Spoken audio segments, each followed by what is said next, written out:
Nega bu baliqni g'ajib tashlashsa ham u qochmaydi? Oybaliq okeanning ulkan jonzodi, hazil tariqasida dengizning chiqindisi deb ataladi. To'rga tushgach, baliqchilar uni tez-tez yana suvga uloqtirib yuborishadi.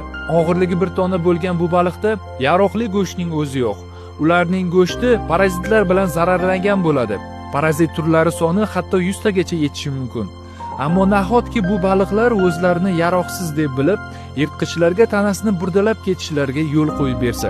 Aslida sabab boshqacha. Oybaliq energiyani minimal sarflaydigan jonzot. U kuchini faqat eng muhim narsalarga sarflaydi va ko'pincha go'yo bir to'nka singari qotib qolishni afzal ko'radi. Uning terisi 15 santimetrgacha qalin bo'lib, zirh kabi uni himoya qila oladi. Eng muhimi, uning dumi yo'q. Faqat yuqorida va pastda joylashgan suzgichlari bor xolos. U harakatlana oladi, lekin juda sekin va no'noq. Shu bois ko'pincha qochish shunchaki uning uchun imkonsizdir.